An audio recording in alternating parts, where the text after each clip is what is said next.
Hi, everyone. Thanks for tuning in. My name is Muzzamel Mazidee. I am the Director of Partnerships here at UIB. So you can call me Mel for short. It'll be easy that way for any time that you want to refer me after this presentation, hopefully. So let's get into it. So today I'll be talking about how not to build a chatbot. So something different than what we normally used to, which is how to build a chatbot instead. But a bit of background about UIB first before we move ahead.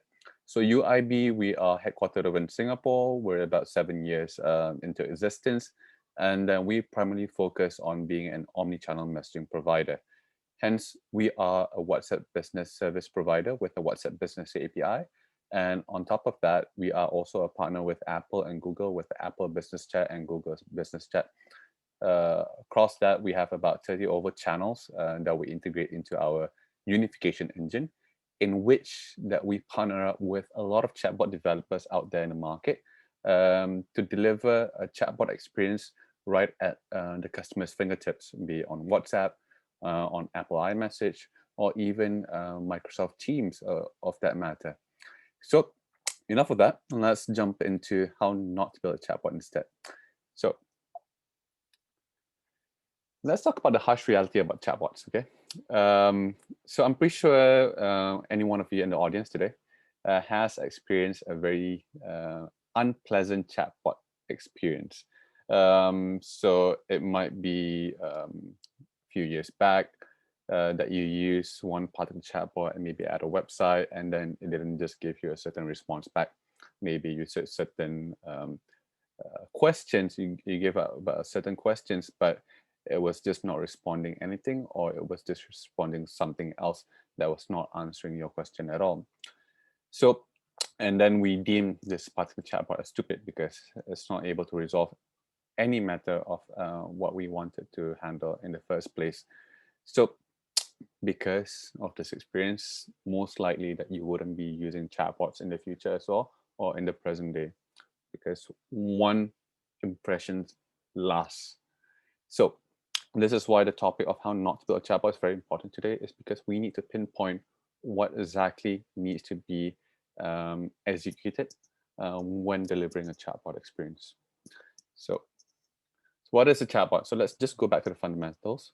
It's basically a computer program that simulates human conversations, also known as cognitive and virtual assistants.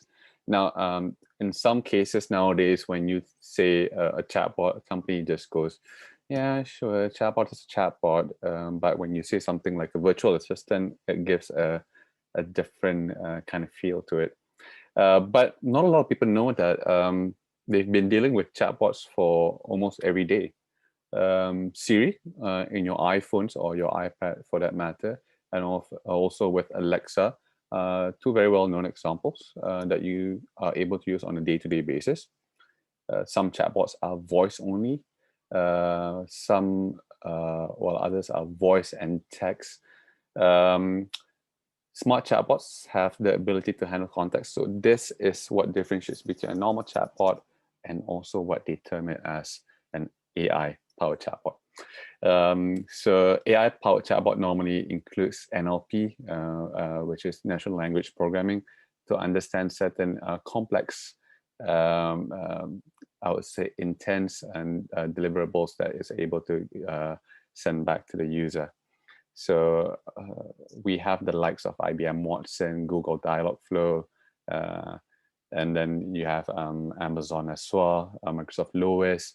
Everyone's building their own NLP engine, and then there's also local players delivering and developing by their own self. So this can be in multiple languages and can handle complex situations, and they learn across time based on the number of conversations dealt with, repetitions, and what can be improved in the long run as well. Moving on. So a lot of chatbots nowadays, you can usually see it in web widgets, mobile apps as well.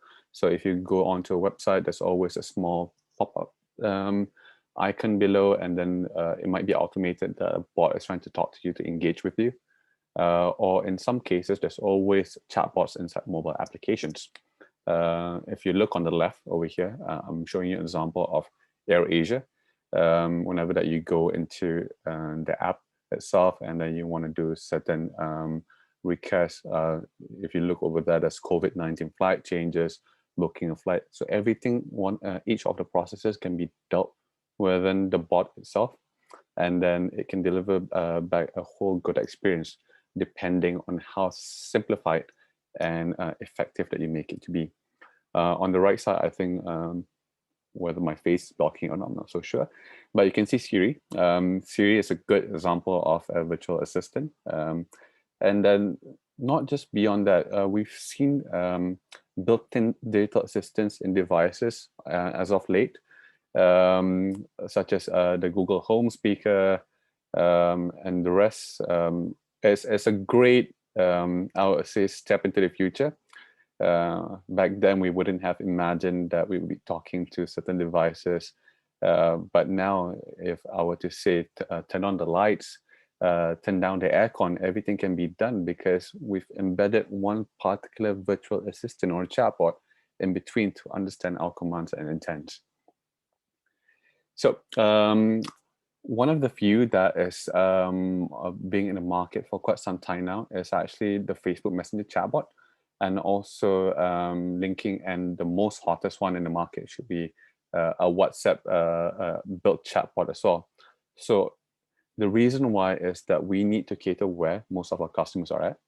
A lot of people right now are on Facebook whenever that they want to engage with businesses, and also in the likes of WhatsApp, a big hit over in Asia. And especially a lot of people are just driven to use WhatsApp as a messaging channel to communicate with either their peers and also businesses as well. So by all means, a lot of people and developers are targeting where the customers are at. So where are chatbots used and why? Okay, so this now we go into a little bit of detail to understand what are the use cases and what can be done as well. So a lot has to be done with automating a lot of conversations. This is without saying answering the frequently asked questions. So in most cases, even if a company has a lot of FAQs over in their website and everything else, people tend to be, I would say, agitated to go through and look through all of this FAQs. They would rather talk to someone and then to resolve their particular issue. So this can either be calling up a call center, asking on certain questions, but let's say if you have a chatbot that can be dealt with. So basically think of the chatbot just as customer call center automated response. Some have done to control and manage connected devices in IoT, Internet of Things. UIB, ourselves, we've done it with Bosch. For any further information on that, just let me know. But like I said, I've shown you the examples earlier. We've seen speakers being able to control certain devices which are connected. This can be anything of the appliances over in your home, in your offices, and now even in managed buildings as well. A lot of chatbots nowadays are also to automate complex and multi-step processes. In most cases, this will lead to a better and accurate decision coming from the user and for the company to actually retrieve back all of this information.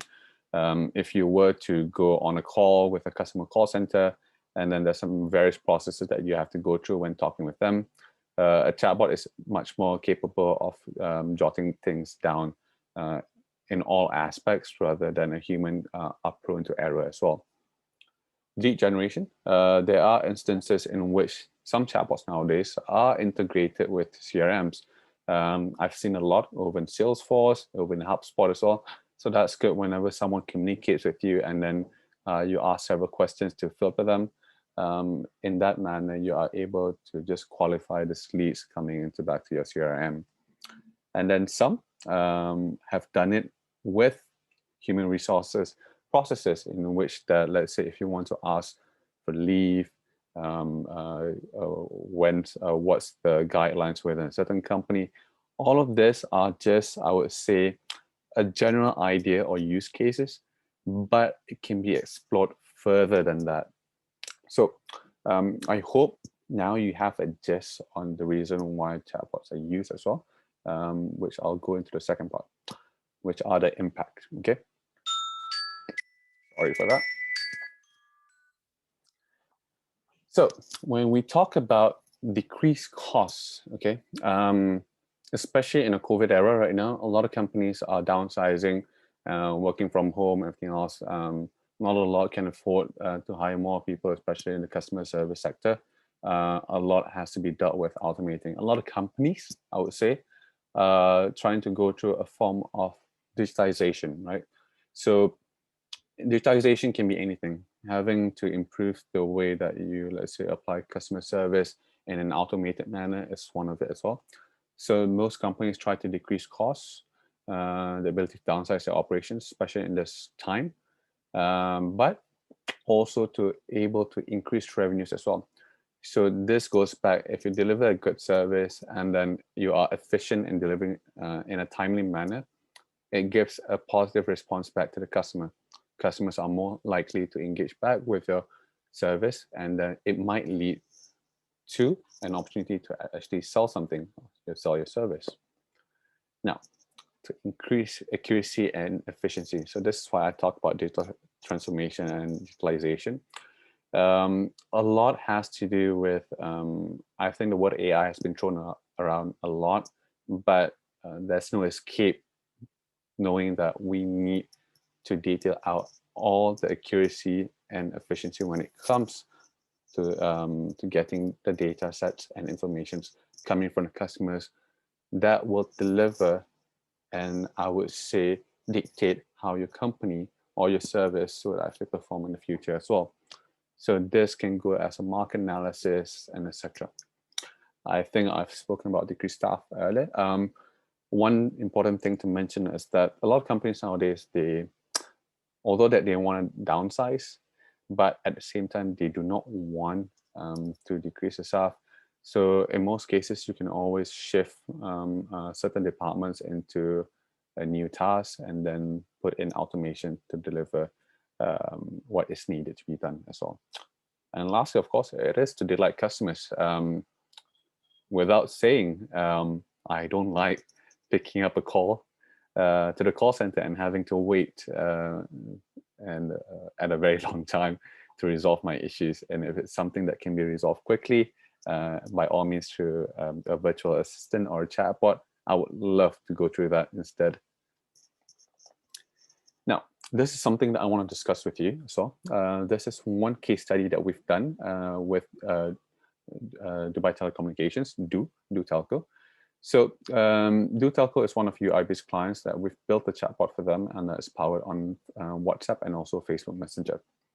Now, 80% people opted in via the most preferred channel, which is WhatsApp, and then more than 50% inquiries are resolved. So all these conversations coming in with the customers are purely recorded at the client's end, and it's also encrypted. So that's the one thing that we've done when it comes to WhatsApp to provide a high level of security as well. We've seen a huge spike during the COVID-19 pandemic, especially I think in the first quarter, first and second quarter last year. This is because that most of the call centers were restricted to a number of employees that had to be stationed there. And then the capacity of what they're able to deliver back to the customer is not at the utmost best. So they diverted everything else to the chatbot, in which the chatbot is able to handle about more than 1,000 questions in both English and Arabic. So this is why it's the ease of use with the local language involved. Pretty sure later, if you can just look for business success stories too over on Facebook's website, you can look more on that. Now, this is one thing that we've done before as well with Singapore Art Museum. So Singapore Art Museum, to those who don't know, it was temporarily replaced a physical museum undergoing renovation. So it wasn't open at all to the public. One thing that they wanted to just engage back with the customers and also the tourists back again is to adapt education by social messaging. So the customizable content was based on certain exhibitions that was going throughout the day or months as well. And then they featured certain artists or exhibitions as well to show to the customers or users, like, look, hey, this is something that we have this week. If you want to know more, just chat with us. So it's a good positive branding to show that even if you're not available physically, the branding is always there. You can always chat with the brand, and then the service and the experience goes on. So that is all still available. So the golden question. So what do companies get wrong with chatbots? Okay. So throughout my years with UIB and then dealing with a lot of clients and both successfully and deployed as well, we go through a process in which we try to understand what are their needs. Okay. Do they have any KPI? What are they trying to track? What are they trying to solve? And would a chatbot be assessing back on their problem statement, and would it be solved as well? Okay, we need to understand whether, one, the first things, that's the most important part, is understanding the user's needs. As a company, you might have an idea what the users might be asking, but if you don't take note, or if you don't take the results back again on your study, there's no way to go about it. So doing the study is much more important prior to trying to build a chatbot itself. Second, also, if you don't have any KPIs, no tracking, and then after that, then this leads to no return of investments at all, right? So building a chatbot can scale up to a small one that can cost just a few hundreds of thousands, and then it could scale up to maybe an enterprise grade that could be about between 5-6 figures as well, right? If you've invested that much into one particular solution, then you need to make sure that you're getting back your return of investments. Now, how can you do that, right? What are you trying to measure as well? So keep that in mind. It may be based on the number of engaged users that's been translated into sales as well, maybe customer retention. All of that can be a factor. Third one is normally because it's not on users' favorite channels or preferred languages as well. So one thing why a lot of companies are shifting towards messaging channels as part of the channels for the chatbot to be interacting with the consumers is because today I don't have to download another app. I don't have to go to a browser, go to the website, and then maybe chat with the bot.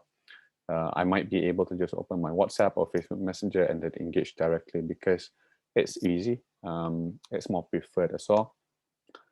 We've seen several examples of companies building great chatbots, but it's not listed on the preferred channel, and then they don't have much rate of adoption as well.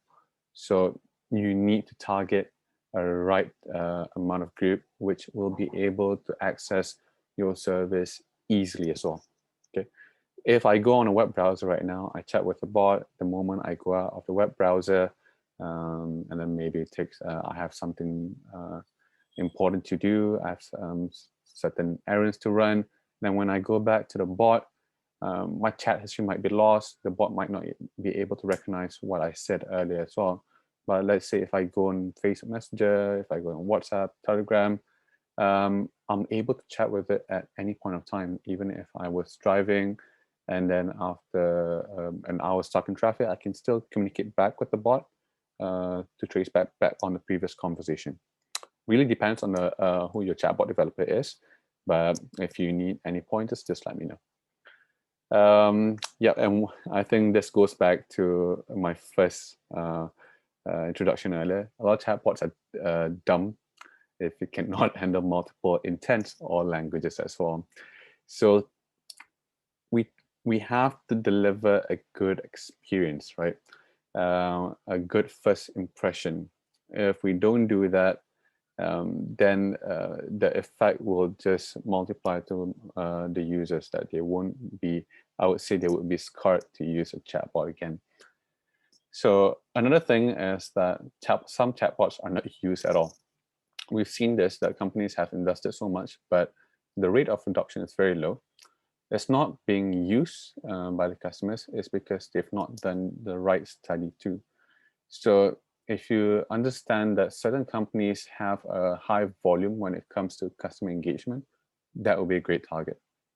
But let's say if you're just dealing about um, between 5 to 10 customers per day, and then you can actually engage with them, you have to think back whether this is a worthy investment or not, or maybe you could start very small to see how it can improve along the way once you build up your customer base too. Okay, so I'll leave you with this quote to just understand. So 2 wrongs don't make a right. One reason chatbot takes more effort than either self-service or human agent is because compared to us humans, it's stupid. A person could make the decisions necessary to obtain targeted information from website content much faster than the chatbot can. In the end, chatbots are like swimming with clothes on. You get to where you are going, but it takes a lot more time and effort. So this is what I was trying to highlight on certain aspects during my talk just now as well, is that sometimes you have to go through a chatbot journey, and then it could be very lengthy before you get a particular information. Some chatbots, they use a guided flow in which you say hi, and then it'll go show a certain numbers or alphabets in which you can connect to. So you type in A, and then it goes through this journey, and then it's a very much lengthy flow. As opposed to if I were to go to a telco company today and just ask the bot, what's my balance? Can I switch to prepaid or postpaid? Because we have to train the bot as if we're talking with a human being as well, right? The more that we can replicate that experience, the more people will actually use it. So this is something that we need to assess whenever that we try to build a chatbot as well. So yeah, how can my business get chatbots right? You have to set the KPIs, understand what are your business objectives, and always do the right study with your users. Second, I think that is the most important part. You have to test a lot internally within your company to try to break the bot. Okay, because the one thing that what people like to do with chatbots is like they try to test whether the chatbot is stupid or not. So if you can try to make a very intuitive chatbot that would surprise the users, I think that will be something that needs to take note of, and then it will be a pleasant experience in the future as well for your customers. Try to deploy on favorite channels and preferred languages as well. Some countries are a bit tricky due to having speaking maybe in multiple languages at the same time, but there are NLP developers out there that is trying to, I would say, remove that obstacle. Fourth, I think would be the most important, is that you have to make it both foolproof and future-proof as well. So when you engage with a chatbot developer, or when you are trying to build your own chatbot as well, I'm pretty sure if there's anyone in the room that is trying to build themselves or have done so, is that you need to make it future-proof. In most cases, that when you engage with the wrong set of vendors or developers out there, there's no room for improvement as well. Maybe it's not, I would say, it's not agnostic on certain clouds. It's not agnostic with certain NLP engines. Maybe it's not running on multiple languages. Maybe it's not on the right channel. And maybe the whole experience is something not satisfactory, but you don't make an effort to improve. So there's something that you have to look forward to. You have to make it future-proof and also foolproof. And then, yep, I think the last one points out what I just said earlier as well. You have to work with a trusted provider with a proven track record. Of course, there's a lot of chatbot developers out there in the market right now. I would say it has multiple by so much. And then for UIB, we've engaged with a lot of chatbot developers out there because we partner up with them and with our omnichannel APIs. And then we always try to work with a trusted provider as well with a good record, because we believe in what they do based on what they've done before as well. So we can see if it's out there in the market. We've tried and tested with it as well. It delivers a good experience. And one thing on the customer and on the client side, actually, that you need a good interface to actually use it. So in most cases, a lot of chatbot developers, they try to make it user-friendly when it comes to the dashboard, the graphic user interface, to make it easier when you want to change certain questions and update it on the go and get the analytics of what the users are actually saying or what the customers are actually saying. So that's one thing that you have to look forward to. So, yep. So I guess that sums up what I have to say on how not to build a chatbot. But I hope you don't come out today of not trying to build a chatbot at all. I hope you take what I've said in this talk to ponder on whether what's the next step if you want to start delivering a good chatbot experience, or is something that would be in the forthcoming future of what your company is trying to do as well. And if there are chatbot developers out there hearing this, happy to have a chat with you guys if you guys are looking for a business service provider for multiple messaging APIs. So with our experience building bots before, and also with working with chatbot developers now, we understand that it's a good market, although there's a lot of competitors, but the best way is actually to deliver the best experience to the customer. So feel free to just contact me over here at info@urb.ai, or you can look me up over on LinkedIn at Muzzamel Mazidee. So yeah, that's all for me for now. Thank you so much. Bye-bye.